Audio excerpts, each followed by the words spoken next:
Hello everyone, welcome to my channel. हम chemistry class 11th NCERT का जो first chapter है उसकी एक्सरसाइज कर रहे थे और हमने क्वेश्चन नंबर 7 तक कर लिया था। तो चलिए आज हम उसी से आगे कंटिन्यू करेंगे। तो क्वेश्चन नंबर 8 है, determine the molecular formula of an oxide of iron in which the mass percent of iron and oxygen are 69.9% and 30.1% respectively, given that the molar mass of the oxide is 159.69 ग्राम पर मोल।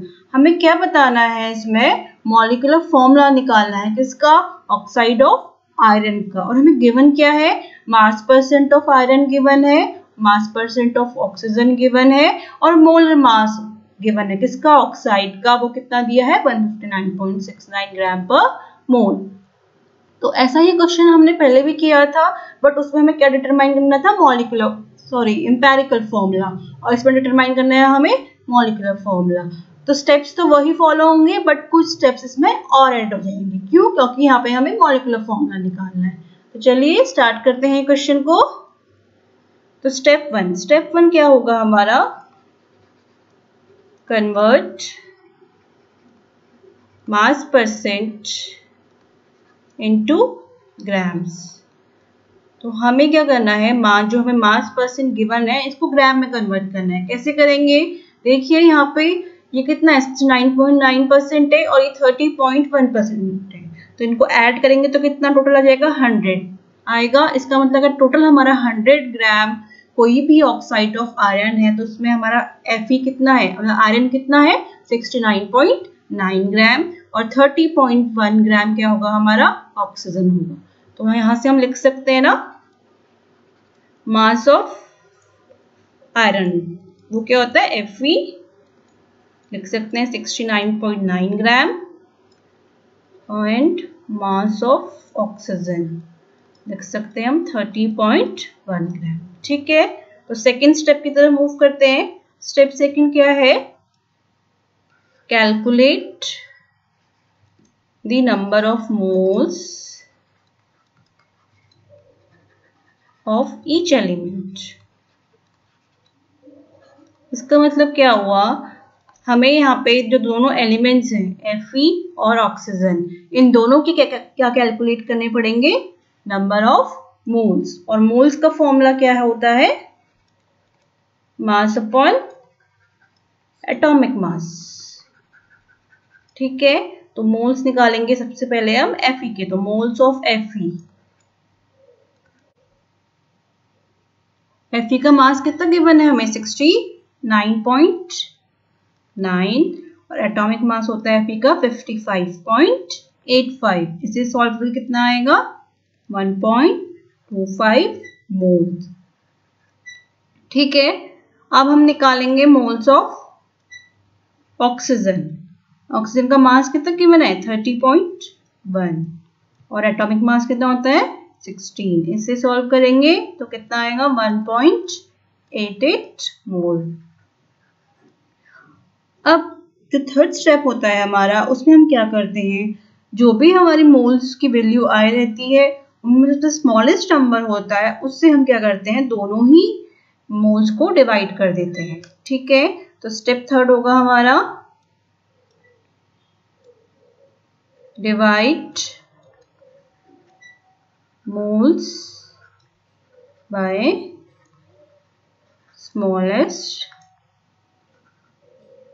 Number. तो यहाँ पे हम लिखते हैं Fe के और यहाँ पे हम लिखते हैं O के। Fe के कितने मोल्स हैं, 1.25 और ऑक्सीजन के 1.88। किससे डिवाइड करेंगे इसको, 1.25 से और इसको भी 1.25 से। तो डिवाइड करके Fe के तो कितना आ जाएगा नंबर, क्योंकि 1.25 डिवाइड बाय 1.25 1 और ऑक्सीजन का 1.88 डिवाइड बाय 1.25 कितना होता है, 1.5। ठीक है, अब हमारा Fe और O का रेशियो कितना आ गया, Fe और O का रेशियो, Fe कितना आ रहा था हमारा 1 और ये आ रहा था हमारा 1.5। अब हम चलेंगे नेक्स्ट स्टेप की तरफ। नेक्स्ट स्टेप में क्या होता है, right the empirical formula.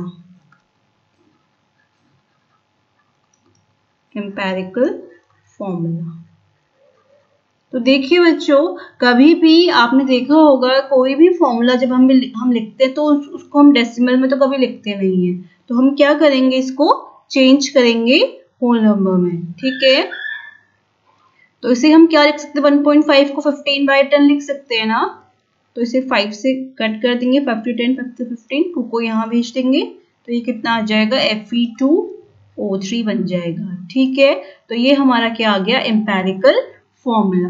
But हमें कैलकुलेट क्या करना है, मॉलिक्यूलर फॉर्मूला। तो स्टेप 5th क्या होगा, राइट दी मॉलिक्यूलर फॉर्मूला। मॉलिक्यूलर फॉर्मूला, अब मॉलिक्यूलर फॉर्मूला निकालने के सबसे पहले हमें कैलकुलेट करना पड़ता है एन। एन क्या होता है हमारा, एन की वैल्यू होती है मोलर मास, वो जो भी कंपाउंड का हमें दिया होगा वो हमें गिवन होता है, upon empirical formula mass. Empirical formula mass. ठीक है, तो पहले हम क्या कैलकुलेट करते हैं, एम्पेरिकल फॉर्मूला मास किसका, क्योंकि हमारे एम्पेरिकल फॉर्मूला ये है तो इसी का हम क्या निकालेंगे, अब एम्पेरिकल फॉर्मूला मास निकालेंगे। ठीक है, तो यहाँ पे हम कैलकुलेट करते हैं Fe2O3 का एम्पेरिकल फॉर्मूला मास। तो Fe के कितने एटम्स हैं यहाँ पे, 2, तो 2 into 50 5.85, ये होता है हमारा एटॉमिक मास किसका, Fe का, plus 3 into atomic mass of oxygen, वो कितना होता है 16, तो इसे कैलकुलेट करके कितना आएगा 101.7, और इसे 16 3 48 ऐड करेंगे, तो ऐड करके आएगा 159.7 ग्राम पर मोल। ठीक है, अब हमने क्या निकाल दिया, एम्पेरिकल फॉर्मूला मास निकाल दिया, और हमें मोलर मास गिवन है ना क्वेश्चन में। देखिए, molar mass of the oxide is 159.69 ग्राम पर मोल, ये हमें गिवन है। अब हम निकालेंगे एन की वैल्यू। ठीक है, तो मैं यहाँ पे सॉल्व कर देती हूँ। एन की वैल्यू क्या होगी, मोलर मास कितना गिवन है हमें, ऑक्साइड का मोलर मास 159.69 ग्राम पर मोल गिवन है ना, और हमारा ये कितना आ रहा है, एम्पेरिकल फॉर्मूला मास 159.7 ग्राम पर मोल। तो इसको सॉल्व करके हमारा आएगा 0.9999 समथिंग, तो मतलब ये किसके इक्वल होगा, 1 के इक्वल। ठीक है, तो जो हमारा मॉलिक्यूलर फॉर्मूला होता है, इसको मैं MF से डिनोट कर रही हूँ, ये होता है n times of empirical formula. ठीक, तो हमारी n की वैल्यू कितनी आई है 1, और एम्पेरिकल फॉर्मूला कितना है Fe2O3। तो अगर यहाँ पे हमारा 1 के अलावा कुछ और होता, मान लीजिए 2 होता, तो ये Fe कितना हो जाता, फिर यहाँ 4 हो जाता और यहाँ 6 हो जाता। बट यहाँ हमारे n की वैल्यू सिर्फ 1 है, तो इसका मतलब जो हमारा एम्पेरिकल फॉर्मूला होगा वही हमारा मॉलिक्यूलर फॉर्मूला भी आएगा। ठीक है, तो चलिए नेक्स्ट क्वेश्चन की तरफ मूव करते हैं। क्वेश्चन नंबर 9 है, calculate the atomic mass average of chlorine using the following data. तो हमें क्या करना है, इस क्वेश्चन में कुछ डाटा गिवन है और हमें average atomic mass find out करना है क्लोरीन का। तो बच्चों, कुछ एलिमेंट्स ऐसे होते हैं जो किसकी फॉर्म में प्रेजेंट रहते हैं, आइसोटोप्स की फॉर्म में। आइसोटोप्स क्या होते हैं, वो एलिमेंट्स जिनका एटॉमिक नंबर तो सेम होता है बट मास नंबर डिफरेंट होता है। तो हमें ऐसे एलिमेंट्स के लिए क्या करना पड़ता है, उनका एवरेज एटॉमिक मास निकालना पड़ता है, और वही एवरेज एटॉमिक मास को हम यूज करते हैं। ठीक है, तो एवरेज एटॉमिक मास निकालने के लिए हम क्या करते हैं, जैसे एवरेज एटॉमिक मास को हम क्या निकालने के लिए हम क्या करेंगे, जो उनकी परसेंट नेचुरल एबंडेंस को, उनका जो भी मोलर मास गिवन होगा उससे इंटू कर देंगे।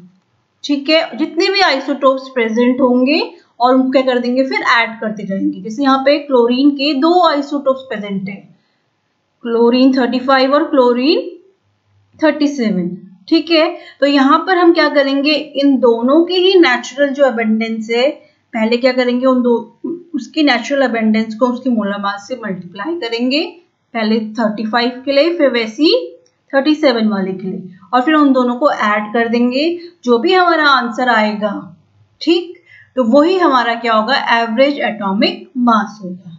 ठीक है, तो हम निकालते हैं अब average atomic mass of chlorine. ठीक, तो जो हमारा क्लोरीन 35 है उसका जो नेचुरल एबंडेंस है कितना है, 75.77। इसका क्या मतलब हुआ कि ये जो नेचर में कैसे प्रेजेंट, कितना प्रेजेंट रहता है, 77.5% ही प्रेजेंट रहता है।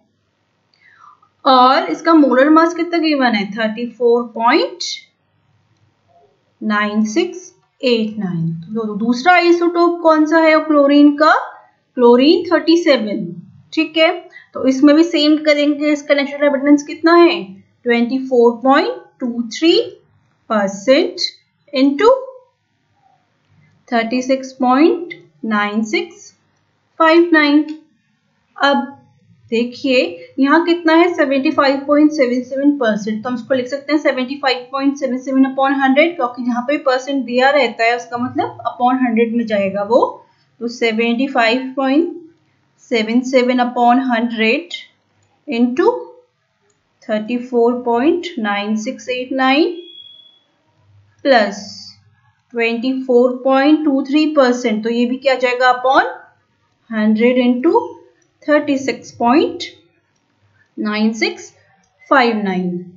तो यहाँ पे अब क्या करेंगे, देखिए 100 यहाँ भी है, 100 यहाँ भी, तो कॉमन आ जाएगा, तो 100 हम नीचे से लिख लेते हैं डिनोमिनेटर में। अब 75.77 इंटू 34.9689, इसको सॉल्व करेंगे तो ये कितना आएगा, 2649.59 प्लस 895.68। ठीक, तो इसको ऐड करते हैं, ऐड करके आएगा हमारा 3545.27 अपॉन 100।